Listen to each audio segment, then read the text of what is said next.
우리 말씀 보겠습니다. 말씀은 마가복음 12장 28절 말씀부터 34절 말씀까지 저와 여러분이 한 절씩 교독하겠습니다. 서기관 중 한 사람이 그들의 변론하는 것을 듣고 예수께 잘 대답하신 줄을 알고 나와 묻되 모든 계명 중에서 첫째가 무엇이니이까?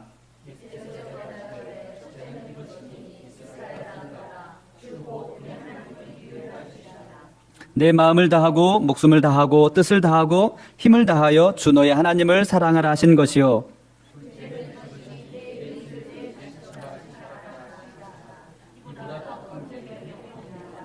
서기관이 이르되 선생님이여 옳소이다. 하나님은 한 분이시요 그 외에 다른 이가 없다 하신 말씀이 참이니이다.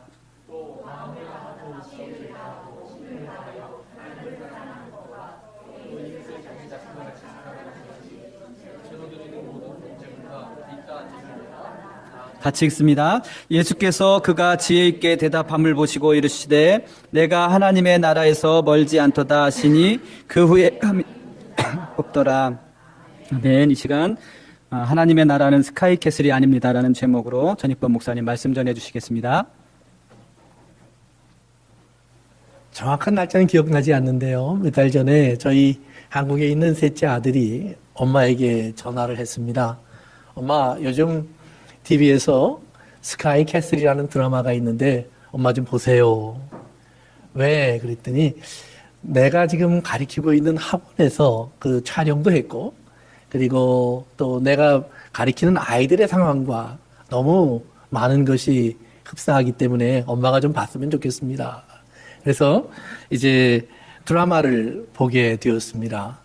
뭐 다 보지는 못했지만 결론과 과정을 보면서 제가 몇 가지 느낀 것이 있었습니다. 제목은 스카이 캐슬, 그러니까 하늘의 성, 그런 제목이 붙었습니다. 아마 그 스카이라는 말에는 한국의 유명한 세계의 대학을 상징하는 의미가 붙어 있을 거라고 생각을 합니다. 또 한편으로는 스카이, 하늘이라는 말이니까 그것이 천국이다, 아마 그런 의미도 담아 보려고 했던 것 같습니다.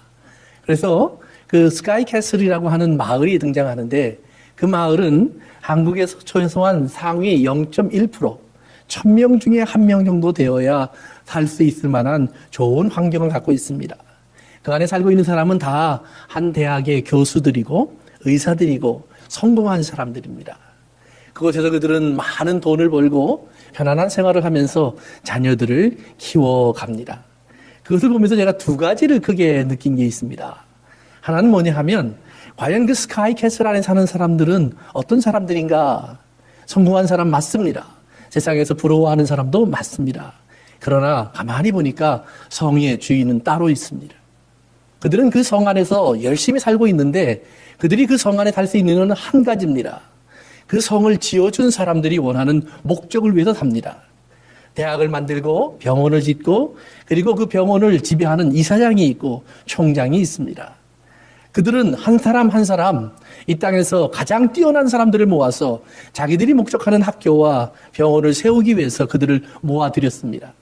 그리고는 그들에게 최고의 대우를 해줍니다.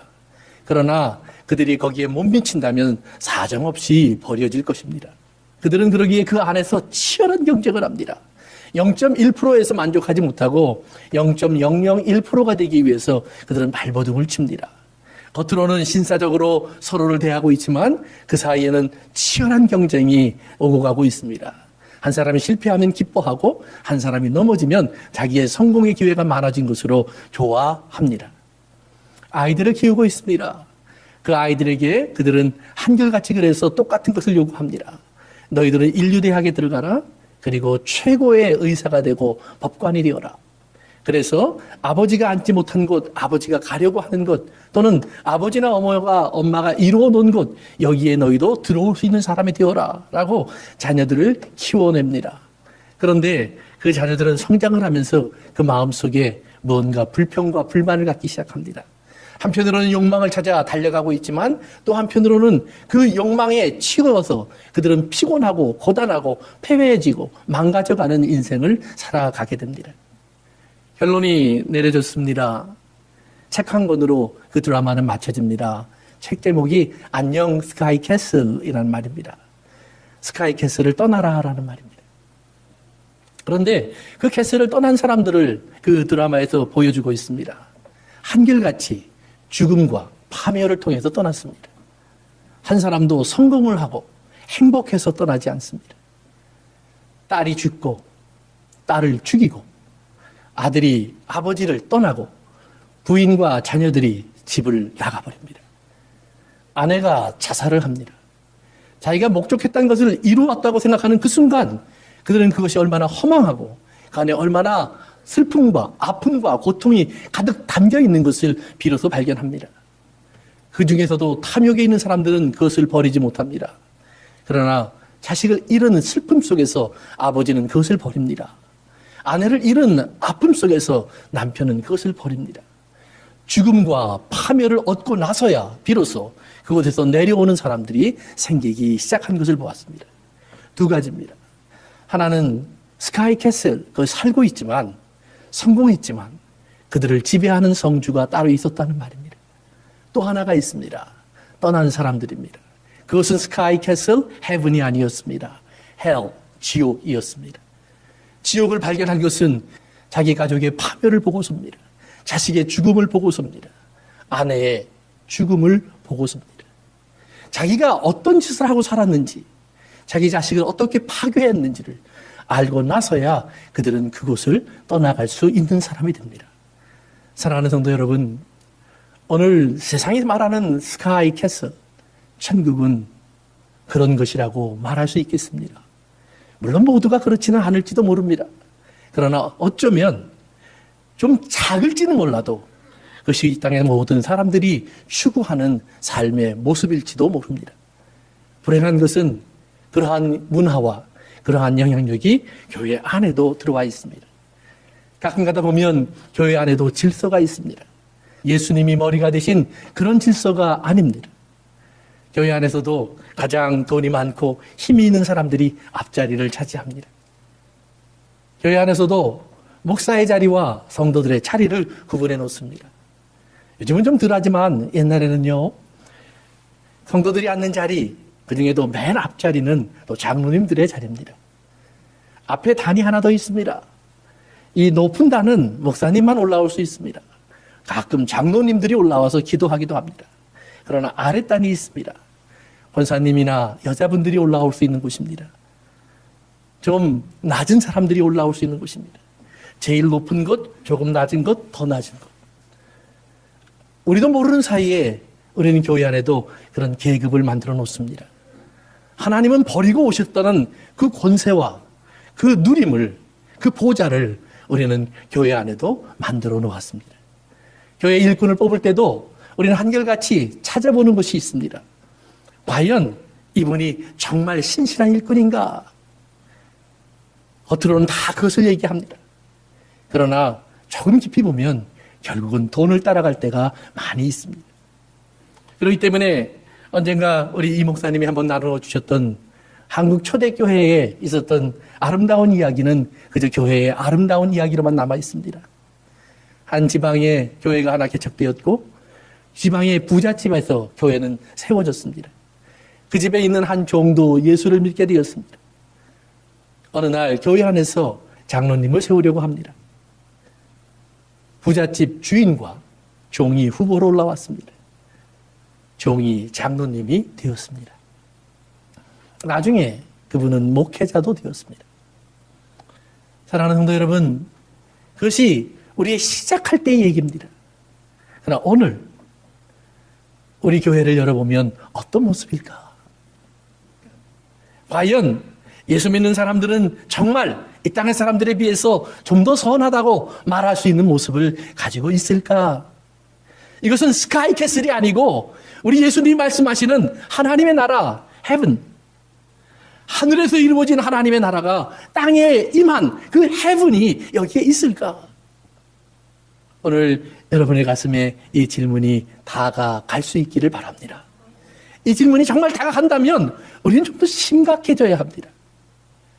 하나님 앞에서 우리가 정말 바르게 예수 그리스도를 믿고 이 땅을 살아간다고 하는 것이 무엇인가를 좀 깨달아야 합니다. 오늘 본문에 나오는 한 율법사의 질문은 예수님을 죽이기로 결정한 이스라엘의 엘리트들, 이스라엘의 스카이캐슬에 살고 있는 사람들의 질문의 세 번째의 질문입니다. 첫 번째, 두 번째의 도전이 무너졌습니다. 세금을 내야 될까요? 안 내야 될까요? 헤롯이 왕입니까? 로마의 황제가 왕입니까? 아니면 하나님이 우리의 왕입니까? 우리가 과연 부활을 믿어야 합니까? 천국이 있습니까? 영생이 있습니까? 아니면 이 땅에서 사는 것이 우리의 인생의 전부입니까? 그들은 성공했기에 이런 질문을 가지고 주님 앞에 서는 것입니다. 죄인들이었던 사람들, 저주받았던 사람들, 이 땅의 사람들에게 손가락질 받던 사람들, 그들이 볼 때에는 저 밑에 있던 사람들은 어느 누구도 감히 예수님에게 그런 질문한 사람 없습니다. 그들이 예수님을 불렀을 때는 오직 한 가지입니다. 주님, 나는 부를 자격도 없지만 주님이 나를 찾아와 주신다면, 주님이 내 기도 소리 들어주신다면 내 아픔을 주님 앞에 말하고 싶습니다. 내 허물을 고백하고 싶습니다. 내 상처를 치료받고 싶습니다. 그들은 혹시나 하는 것입니다. 자격이 있는 것이 아닙니다. 나는 주님을 세울 자격이 없습니다. 그러나 주님, 내 소리를 듣고 멈추실 수 있는 주님, 컴패션이 있는 주님, 그 주님이라면 제가 한번 불러보겠습니다. 그래서 주님을 만납니다. 그러나 오늘 주님을 찾아온 이 율법사는 당당한 질문을 던집니다. 과연 최고의 법은 무엇입니까? 한번 아시면 말씀해 보십시오. 거기엔 두 가지의 자신감이 있습니다. 하나는 나는 그 법을 알고 있습니다.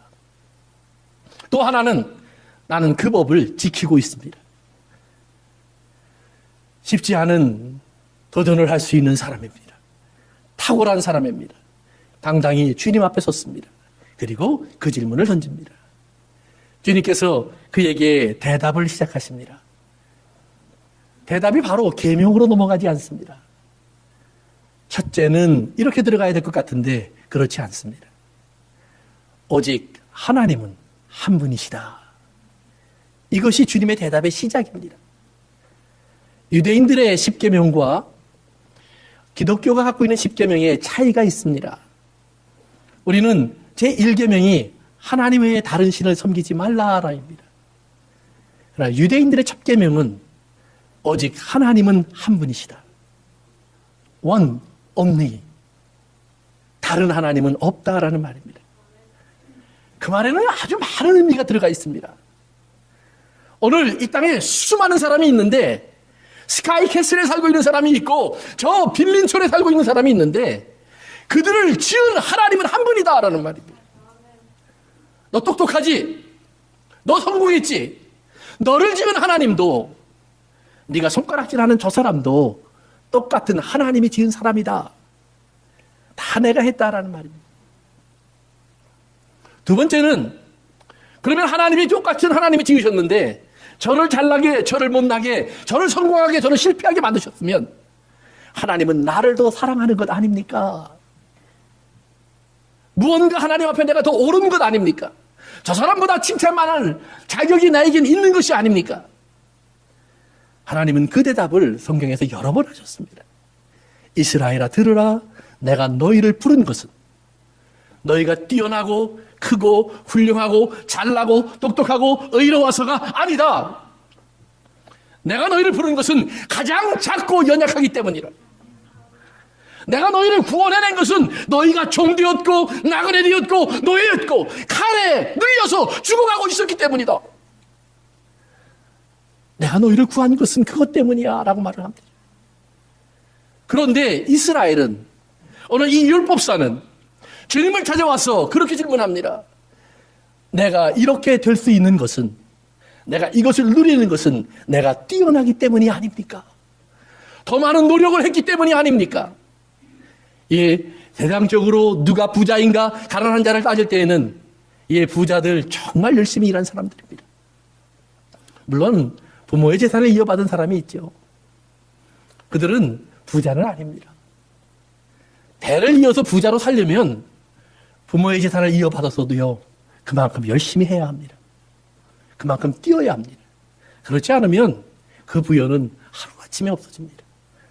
사랑하는 성도 여러분, 이 땅에서 인류대학, 스카이에 들어간 사람들 그냥 들어간 것 아닙니다. 얼마나 치열하게 공부를 했는데요. 저는 참 공부를 하기 싫어했던 사람입니다. 제가 대학을 떨어졌을 때 제가 그 대학을 보면서 그런 말을 했습니다. 너희는 인재를 놓쳤다. 웃기는 말이죠. 공부를 하기 싫어하는 사람이요. 대학 시험에 떨어지고 나서 그 대학을 향해서 그 말을 했습니다. 교만합니다. 거만합니다. 그곳에 들어간 내 친구들을 보면 적어도 나보다 게을렀던 사람은 없습니다. 내가 잘 때 그들은 도서관에 있었고 내가 TV 볼 때 그들은 책을 펼쳤습니다. 내가 쉴 때 그들은 깨어 있었고 그들은 달려갔습니다. 열심히 한 사람들 맞습니다. 성도 여러분, 열심히 해서 성공한 사람들입니다. 부지런해서 우리보다 앞서간 사람들입니다. 함부로 끌어내리는 것 그렇게 잘하는 것 아닙니다. 그러나 우리가 알아야 할 것이 있습니다. 비록 이 땅은 그런 기준을 가지고 사람을 성공과 실패로 나누지만 하나님은 그렇지 않다라는 말입니다. 하나님을 하나님으로 알게 될 사람, 오직 상천하지 하늘과 땅에 오직 한 분이신 하나님을 하나님으로 알 수 있는 사람, 하나님은 그 사람을 찾습니다. 어떤 사람이 하나님을 하나님으로 알까요? 이 땅의 모든 사람은 결국은 하나님을 알게 됩니다. 여러분 그걸 아세요? 불교를 믿던 사람도 하나님을 알게 되고요. 모슬렘을 믿던 사람도 하나님을 알게 됩니다. 신이 없다라고 말하는 그 사람들도 하나님을 알게 됩니다. 언제요? 한 번은 반드시 죽고 모든 사람은 반드시 하나님 앞에 섭니다. 그렇기 때문에 그때라도 하나님을 봅니다. 그때 하나님을 만나면 그분은 심판자의 자리에 앉아 있습니다. 심판자의 자리에 앉아 있는 하나님 앞에 서면 어떤 사람도 의로울 수 없습니다. 자기의 모든 의를 가지고 자기를 무장시켜 놓았어도 수백 가지의 잘남을 이야기하다가도 어느 날 한 가지를 하나님 앞에 고백하게 될 것입니다. 그 죄로 그는 지옥에 들어가야 합니다. 그러나 또 하나의 하나님을 만나는 길이 있습니다. 이 땅에서 죽기 전에 만나는 것입니다. 사랑하는 성도 여러분, 하나님을 아버지로 만나시길 바랍니다. 하나님을 아버지로 만나셨다면 얼마나 행복한 건지 깨달으실 수 있길 바랍니다. 심판자로 하나님을 만나는 자는 두려워해야 합니다. 어디로 가야 할 줄을 몰라야 합니다. 어찌 숨을까? 이것을 찾아야 합니다. 그러나 하나님을 아버지로 만난다면 우리는 달려갈 수 있습니다. 허물이 많지만 부족하지만 하나님 내가 아파요 라고 말할 수 있고 하나님 내가 배가 고파요 라고 말할 수 있습니다. 내가 힘들어요 라고 단식할 수도 있습니다. 사랑하는 성도 여러분, 그 하나님을 기억하시기를 바랍니다. 오직 한 분이신 하나님이라고 하나님이 말씀하실 때 예수님께서 다른 모든 계명을 말씀하기 전에 먼저 이것을 알아야 한다라고 말할 때 이 땅에 신이 둘이 있는데 한 신은 저렇게 만들고 또 한 신은 이렇게 만들었는데 너는 네 아버지가 누군지를 아니? 그 질문을 하는 게 아닙니다. 너의 하나님은 오직 한 분밖에 없어. 이 땅을 지으신 하나님도 오직 한 분이시고 아브라함을 부르신 이도 하나님이시고 야곱을 택하신 이도 하나님 한 분이라는 말입니다. 이 모든 것에 결정과 그리고 행동과 결과를 만들어 가신 분은 오직 하나님 한 분이라고 하나님 말씀하는 겁니다. 우리가 어떤 컴플레인을 하든 어떤 하나님의 모순을 말하든 하나님은 그것과 상관하지 않고 여전히 말씀하시는 겁니다. 나 하나야. 나 하나야. 내가 했어. 내가 이루었어 라고 말합니다. 예수님을 통해서 본 하나님이 연약해 보일 때에도 하나님 말씀합니다. 그게 나야. 보이지 않는 하나님, 성령으로 우리 안에 임하신 하나님을 말씀할 때도 사람들이 그 하나님이 어디 계시냐고 할 때에 너희 안에 있는 하나님이 나야. 하늘에서 말씀하시는 하나님이라고 생각할 때에도 그래, 그것이 나야. 하나님은 성부, 성자, 성령 삼위의 하나님으로 이 땅에 나타나시고 말씀하시고 역사하시면서도 여전히 우리는 하나라고 말씀하십니다. 참 신기하지요. 아들 이 땅에 보내신 하나님께서 아들과 나는 하나라고 말합니다. 당신은 살아계시고 아들은 죽게 하면서도 나와 저는 하나라고 말합니다. 사랑하는 성도 여러분, 오늘 여러분의 삶 속에 이 하나님을 기억하시기 바랍니다. 그러게 우리 각자의 삶이 다 다름은 달라야 할 이유가 있기 때문입니다. 우리 각자의 모습이 다 다름은 다 달라야 될 이유가 있기 때문입니다. 각자의 눈물이 다르고 각자의 웃음이 다르고 각자의 기호가 다르고 각자의 위치가 다름도 다 이유가 있기 때문입니다. 그러나 하나님은 한 번도 그걸 설명하지 않으십니다. 오직 하나, 하나님 말씀하십니다. 나는 혼자야. 나는 하나야. 너희가 고통에 빠지는 것을 보고 있었던 하나님도 한 분이지만 거기서 건질 수 있는 하나님도 한 분이라고 말합니다. 왜 그렇게 할까요? 그것은 알 수 없는 하나님의 뜻이 있습니다. 다 이해할 수 없는 하나님의 뜻이 있습니다. 하나님은 한 번도 변명하지 않으셨고 한 번도 핑계를 말하지 않습니다. 그것은 핑계를 말할 수 있는 것도 아니고 변명으로 우리에게 이해시킬 수 있는 것도 아니기 때문입니다. 그러나 한 가지, 하나님은 그러면서도 확실히 하시는 것이 있습니다. 나는 사랑이야. 오늘 본문에 나오는 비슷한 질문이 누가복음 10장에 가면 한번 반복됩니다. 누가복음 10장에 한 율법사가 예수님을 찾아옵니다. 그리고 그런 질문으로 시작합니다.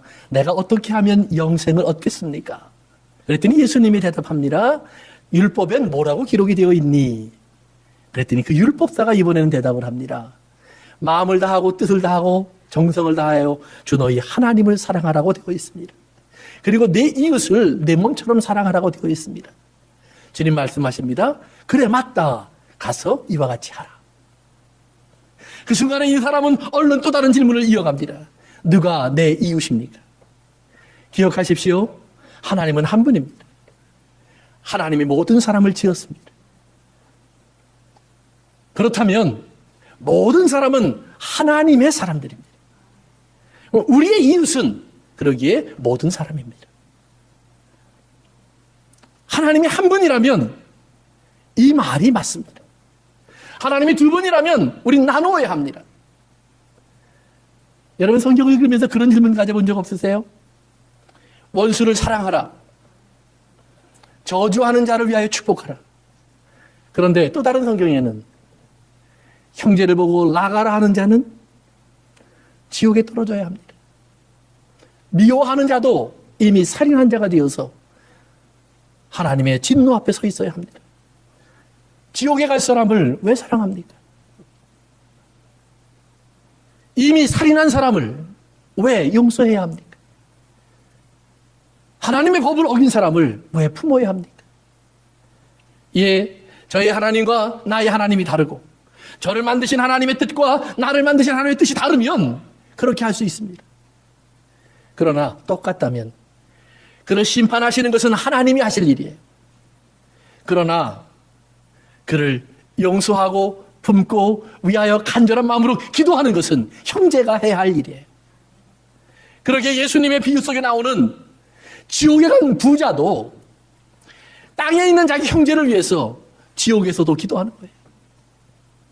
그렇다면 오늘 이 땅에 살고 있는 우리는 어떻게 해야 할까 생각해 보셔야 합니다. 하나님은 한 분이시라는 말 안에 그 대답이 있는 겁니다. 이웃이 누구인가? 이 질문을 하는 그에게 예수님은 한 가지 비유를 줍니다. 한 예를 들어보자. 한 사람이 예루살렘에서 내려가다가 강도를 만났는데 그 강도가 그 사람을 붙잡아 때려 거반 죽이고 그리고 가진 것을 다 빼앗고 그리고 옷을 다 벗기고 갔다. 그래서 옷을 벗겼다는 말은 벗기고 또 벗겼다라는 말입니다. 두 번 나와요. 똑같은 단어가. 벗기고 또 벗겼다. 홀딱 벗겼다는 말입니다. 온전한 벌거숭이가 되어서 아무것도 남지 않은 상태로 버려졌다는 말이에요. 근데 거기 재미있는 단어들이 계속 등장합니다. 그가 여리고로 내려가다가 강도를 만났다라는 말이 강도들이 삥 둘러서 있는데 그 한복판으로 뚝 떨어졌다는 말이에요. 바보가 아닌다면 왜 그 길을 갑니까? 그런데 사람은 그 길을 갑니다. 사단의 말을 듣고 우리는 바보처럼 그것이 달콤한 말인 것처럼 그 길을 갑니다. 그 길을 가면 어느 순간 사망이 나를 삼키고 나의 모든 의의를 벗겨버리고 나를 수치와 벌거숭이로 만들어 던질 텐데 우리는 그 길을 갑니다. 참 미련하죠. 그 사람이 그 길을 갔습니다. 그 다음에 이어지는 말이 마침입니다. 마침. 오늘 여러분의 생활 속에서 하나님께서 마침 때를 딱 맞추어서 하필이면 그 시간에 그때에 그곳에 내가 있게 하신 하나님. 하나님의 뜻을 한 번쯤은 물어보시길 바랍니다. 내가 왜 거기 있을까요? 내가 왜 그 소리를 들었을까요? 내가 왜 그 사람을 봤을까요? 마침 한 제사장이 그곳으로 들어섰습니다. 똑같은 길입니다. 똑같은 길이라고 나와 있습니다. 그리고는 그 사람 곁으로 갈 수밖에 없습니다. 그러나 그 사람을 보는 순간 이 사람은 빙 돌아갑니다. 빙 돌아간다는 말이 옆에 가까이 갈 수 있는데 반대편으로 갔다라는 말입니다. 조금 있다가 레위인이 지나갑니다. 이번엔 좀 더 표현이 그렇습니다. 그 사람은 가까이 와서 보고 아마 눈이 마주쳤을지도 모릅니다. 신음하는 마지막 호흡 소리가 들렸을지도 모릅니다. 짐승도 아마 그런 소리를 들었으면 한 번쯤 쳐다봤을 겁니다. 와서 확인하고 돌아갑니다. 신명기 22장에 보면 주님이 주신 명령에 그런 명령이 있습니다. 혹시 네가 길을 가다가 내 이웃의 소나 양이나 가축이 넘어져 있는 것을 보면 반드시 이웃을 도와 그를 일으켜 세우라고 되어 있습니다. 그래서 이스라엘 사람들은 안식일에도 소나 말이 가축이 넘어지거나 빠지면 건져냅니다. 왜요? 반드시. 그런데 한 사람이 넘어져 있습니다. 벌거 벗겨진 채로 있습니다. 유대인인지 이방인인지 모릅니다. 아니 이미 죽었는지 아직 살았는지 모릅니다. 이방인이면 그를 만지는 순간에 나는 이방인처럼 더러워집니다. 죽은 자면 그를 만지는 순간에 나는 일주일 동안 하나님을 가까이 할 수 없는 사람이 되어야 합니다. 레위인과 제사장이 그를 두고 피하여 돌아갑니다. 우리는 그 소리를 들을 때 그런 생각을 합니다. 나는 안 그럴 거야. 그런데 어쩌면 제사장과 레위인이 한 행동이 어쩌면 우리 대부분의 선택일지도 모릅니다. 원래 그 길은 The Way of Blood, 피의 길이라고 알려져 있는 길입니다. 예루살렘으로부터 여리고까지 가는 17마일의 거리입니다. 높이가 3,300피트입니다. 차이가. 그 길을 내려가는 곳곳마다 수많은 숲들과 계곡이 있고 거기에는 오래전부터 많은 강도들이 창궐해 있었습니다. 헤롯의 가장 큰 골칫거리 중에 하나도 그것이었고 비록 로마가 유대를 점령하고 있을 때에도 로마 군인들이 해결할 수 없었던 문제 중에 하나가 예루살렘으로부터 예루고까지 내려가는 그 길에 있는 강도들이었습니다. 그만큼 강도들이 숨기에 좋았고 강도를 피할 수 없는 많은 함정들이 있는 길이 바로 그 길입니다. 그런데 또한 그 길을 안 갈 수도 없습니다. 예루살렘에서 사마리아를 피하여 갈릴리로 가려면 반드시 여리고 쪽으로 내려가야 합니다. 이스라엘 사람들에게는 가야만 하는 길이었고 와야만 하는 길입니다. 제사장들도 예루살렘에 머물면서 하나님의 성전을 섬기면 좋겠지만 예루살렘에 한계가 있기 때문에 여리고에 많이 머물면서 예루살렘을 오고 가면서 하나님을 섬기곤 했습니다. 레위인에게도 제사장에게도 유대인들에게도 가야만 하는 길. 그러나 그것은 피의 길이었고 그것은 강도들이 있는 곳입니다. 피할 수 없는 일들이 흔히 발생하는 곳입니다. 그 길에 세 번째 사람이 등장합니다. 선한 사마리아인이라고 알려진 사람입니다. 사마리아인은 이스라엘 사람들에게는 선한 것이 없는 사람입니다. 근본적으로 아버지가 다르다고 생각하는 사람들입니다. 그래서 예수님을 비난하는 사람들 중에는 예수님을 저는 사마리아인의 자식이다라고 말을 하기도 했습니다. 귀신 들렸다는 말과 사마리아인의 자식이라는 말이 거의 동격으로 쓰였다는 말입니다. 그만큼 사마리아인, 더럽고 추하고 그리고 하등의 사람들입니다. 그런데 그의 눈에 벌거벗은 사람이 보입니다. 성경은 말합니다. 저는 다가갔고 그리고 상처를 싸맸고 포도주를 붓고 기름을 발랐다라고 되어 있습니다. 거기서 멈추지 않았습니다. 나귀에 태우고 여관으로 데려가 저를 잘 보살펴달라고 부탁을 합니다. 그리고 돌아오면서 다시 한번 확인하고 필요하면 내가 더 돈을 지불하겠다라고도 그에게 부탁을 하고 갑니다. 예수님이 물어보십니다. 누가 내 이웃이냐? 아닙니다. 강도 만난 사람의 이웃이 된 사람이 누구냐? 오직 사마리아라는 말을 하기 싫었으면 그는 대답을 그렇게 합니다. 도움을 준 사람입니다. 누가 도움을 주었는지 잘 압니다. 유대인들이 아닙니다. 제사장이나 레위인도 아닙니다. 아마 그들이 도왔다면 예, 제사장이 했지요. 예, 전 목사님이 했습니다. 이랬을 거예요. 그런데 아닙니다. 기독교인이 했다고 하면 우리는 선한 일을 한 기독교인을 자랑하면서 광고도 하고 간증도 하며 좀 광고하겠는데 불교인이 했다는 말입니다. 모슬렘이 했다는 말입니다. 하나님이 없다고 말하는 이 땅의 사람이 했다는 말입니다. 유대인 율법사의 입에서 사마리아라는 말을 감추고 싶습니다. 어떤 사람이 했지요? 도움을 주었습니다. 착한 사람이 있었네요. 그 사람이 이웃이 되었다는 말입니다. 주님은 그에게 그렇게 명령합니다. 너도 가서 그 사람처럼 하라. 그런데 여러분, 여기서 벌거벗은 사람이 등장하는 것을 보면서 저는 그런 질문을 해보았습니다. 성경에서 벌거벗은 사람은 누구일까? 강도 만난 사람은 누구일까? 강도는 누구일까? 예수님의 말씀에 벌거벗은 사람이 소개되어 있습니다. 창세기에 보면 아담과 하와가 원래 벌거벗은 채로 창조되었습니다. 그러나 그들에게는 부끄러움이 없었습니다. 그 벌거벗음이 수치가 아니었습니다. 그런데 범죄하고 난 후에 벌거벗음이 드러납니다. 부끄러움이 드러납니다. 죄악이 그들을 덮쳤다는 말입니다.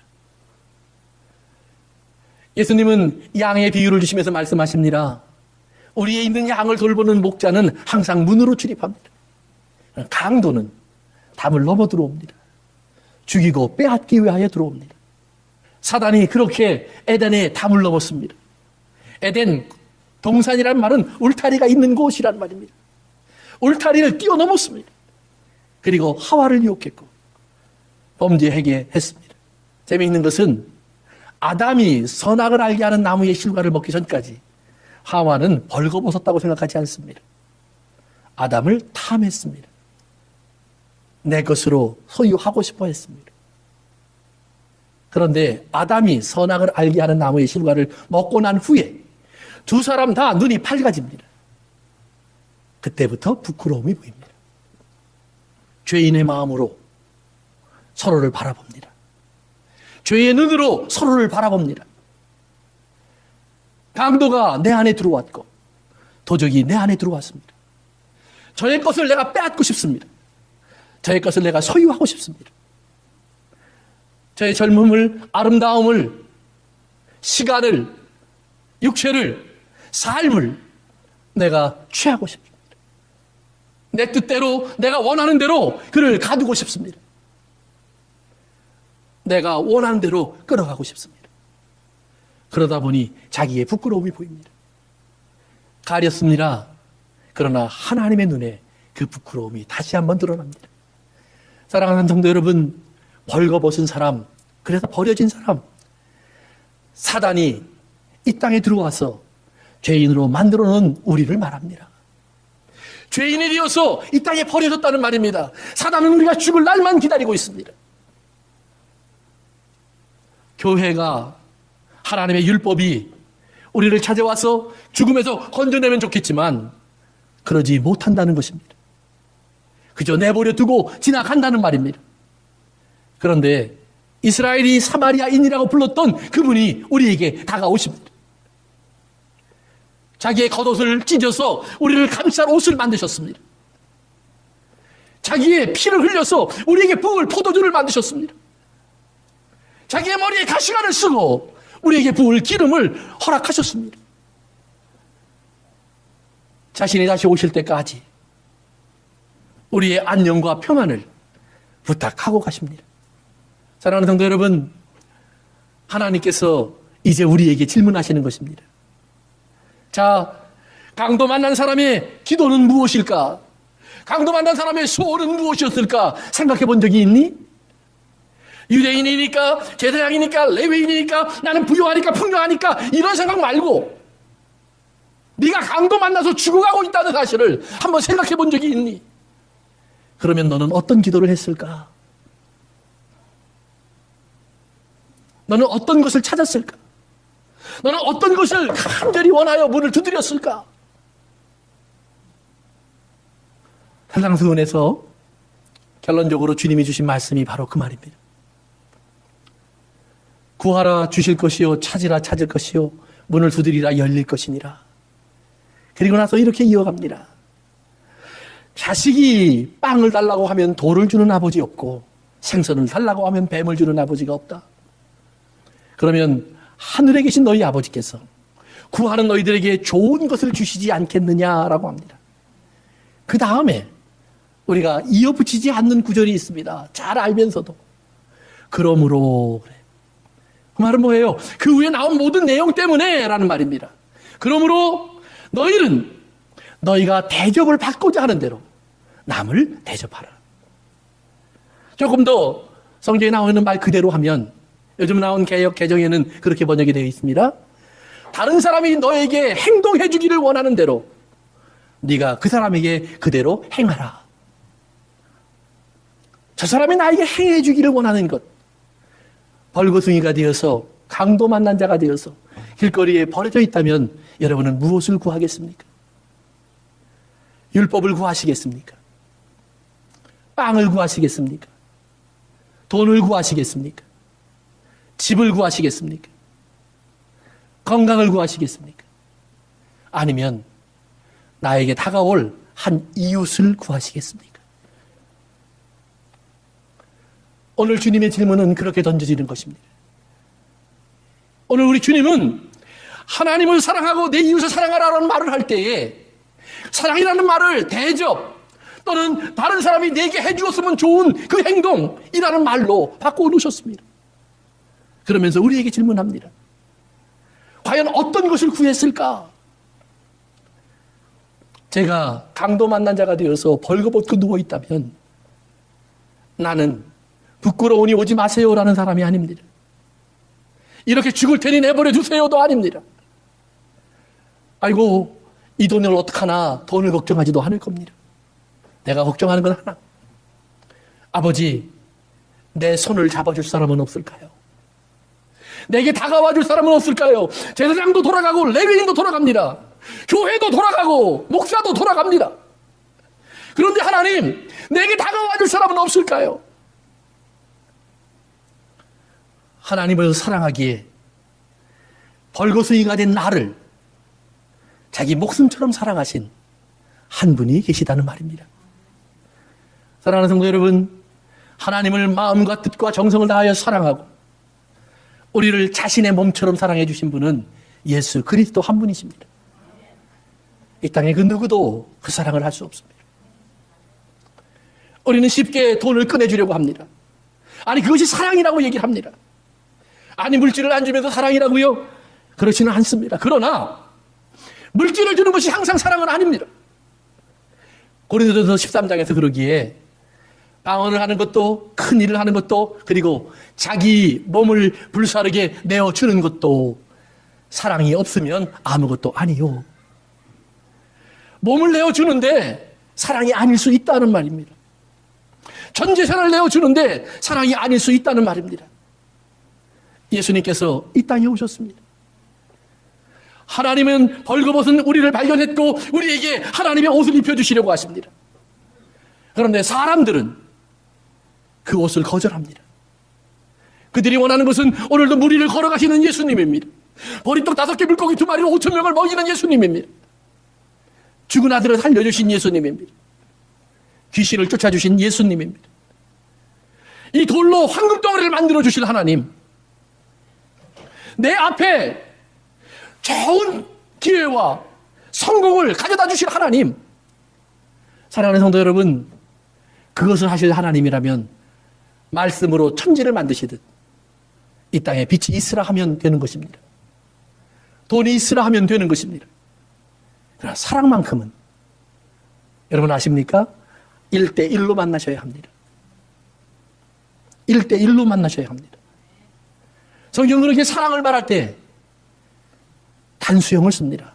1대1로 만나라는 말입니다. 하나님을 1대1로 만나고 난 후에 좌우를 보면 형제도 있고 자매도 있습니다. 때로는 원수 같고, 때로는 나를 저주하고, 때로는 나를 증오합니다. 때로는 강도가 되기도 하고, 때로는 도적이 되기도 합니다. 그러나 그들을 위해서 기도할 수밖에 없는 하나님이 아버지인 사람이 되실 수 있기를 바랍니다. 예수님이 우리에게 하나님의 사랑을 주시겠다고 십자가로 갈 때 그러기에 모든 사람이 그를 버리는 것입니다. 우리가 원하는 하나님은 그런 하나님이 아니기 때문입니다.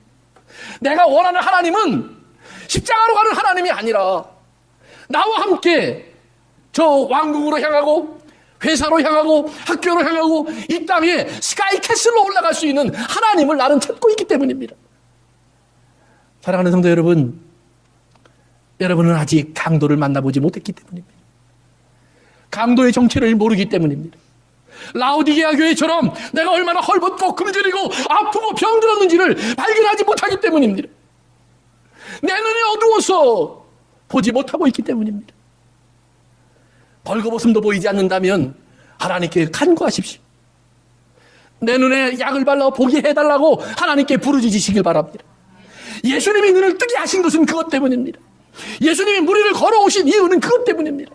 보지 못하고 듣지 못하고 알지 못하는 우리들에게 하나님의 모습을 보여주려고, 한 분이신 하나님을 알게 해주시려고 우리에게 찾아오신 예수님을 기억하시기를 주님의 이름으로 축원합니다. 그러기에 성경은 말하는 것입니다. 크고 위대한 계명이 무엇인 줄 아니? 하나님을 사랑하는 것이에요. 그런데 한 분 하나님을 빼놓으면 우리는 하나님을 사랑한다고 이웃을 버립니다. 예수님의 비유처럼 부모에게 드릴 효도를 버리고 하나님께 헌금했다고 합니다. 교회를 가야 하니까 친구를 돌볼 시간이 없다라고 핑계를 댄다는 말입니다. 이것은 약속한 헌금이니까 배고픈 자에게 빵 사줄 수 없다라는 말입니다. 사랑하는 성도 여러분, 하나님을 사랑하는 것은 예수님을 발견하면 깨닫는 것입니다. 그러면 물질은, 예수님은 이 땅에 오셔서 기억하십시오. 스스로 헌금하신 적은 한 번도 없습니다. 자기 스스로 재물을 드린 적도 없으십니다.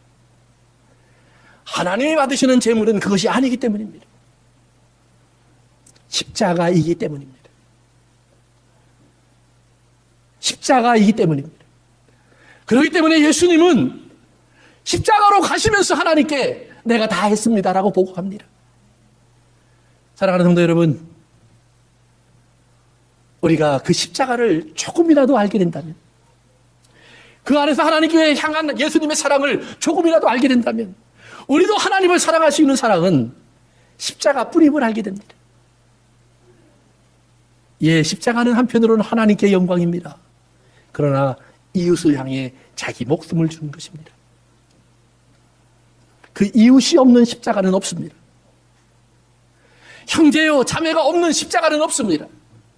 자기를 죽이려는 원수 같은 사람이 없는 십자가는 없습니다. 자기를 버리고 가는 배신자 가룟 유다가 없는 십자가도 없습니다. 왜 그렇게 하십니까 하나님? 저를 말리는 제자들이 없는 십자가도 없습니다. 십자가는 철저하게 이 땅의 사람들에게 불필요한 것처럼 보이는 것이 십자가입니다. 신앙을 열심으로 내려고 하는 사람들에게 소용없어 보이는 것이 십자가입니다. 교회의 헌금 일부를 더하는 것이 낫지, 이 땅에 나가 십자가를 지는 것처럼 어리석은 일이 없다고 생각하는 것이 우리들의 생각이기 때문입니다. 사랑하는 성도 여러분, 그것은 다 스카이캐슬의 모습입니다. 깨뜨리십시오. 뛰어 내려오십시오. 죽는 길밖에 없습니다. 파산하는 것입니다. 무너지는 것입니다. 내가 가는 길을 따라오는 저 아이들을 바라보면서 그들이 갈 미래가 보여져야 합니다. 저가 의사가 된다면 어느 나처럼 이제는 의사로서 만족하지 못하고 과장이 되려고 합니다. 과장이 되면 거기에 멈추지 못하고 이제 병원에 이제 원장이 되려고 합니다. 원장이 되면 거기에 멈추지 못하고 이사장이 되려고 합니다. 이사장이 되면 멈추지 못하고 세계 최대, 최고, 또 다른 것을 찾게 됩니다. 어느 순간 그들은 빈 털터리가 되어서 이 땅에 버려진 자기를 발견합니다. 어디로 갈고 무엇을 할까? 사랑하는 성도 여러분, 돈이 먼저가 아니라는 말입니다. 그러나 하나님의 사랑을 모르고 하나님이 한 분이심을 모르고 하나님이 나도 짓고 저도 지으셨고 나를 부르셨고 저도 부르신 것을 모른다면 나를 지극히 작게 하셨기에 먼저 부르셨고 아직 다가오지 못하는 저는 아버지를 떠난 적이 없이 아버지를 섬겼던 효자와 같았던 아들이라는 사실을 잊어버리면 안 됩니다. 조금은 우리들의 삶 속에서 우리가 먼저 해야 될 것과 나중에 해야 될 것, 하나님이 먼저 계셔야만 이웃이 있다고 하는 사실을 깨달을 수 있는 것처럼 우리의 삶 속에서 먼저 십자가를 생각해야만, 사랑하는 성도 여러분, 여러분의 주머니도 열리고 베풀 수도 있고 때로는 그것의 헛됨을 알고 버릴 수도 있음을 기억할 수 있기를 주님의 이름으로 축원합니다. 기도하겠습니다. 하나님의 나라는 결코 스카이 캐슬은 아닙니다. 오늘 내가 꿈꾸고 있던 스카이 캐슬이 있다면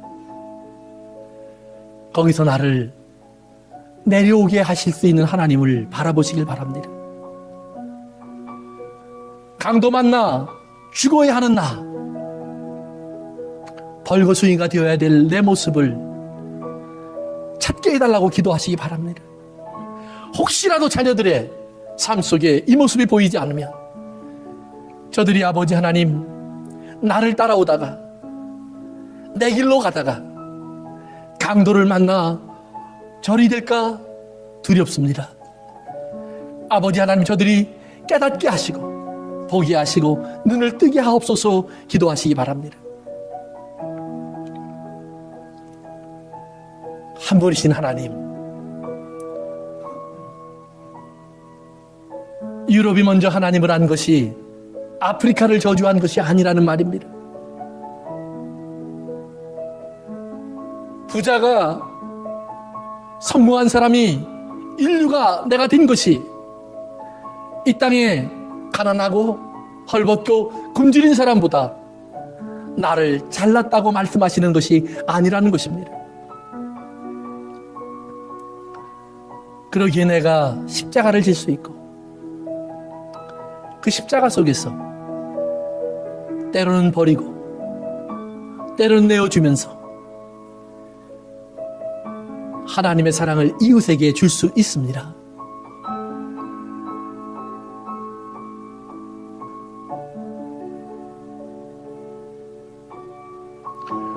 오 주님,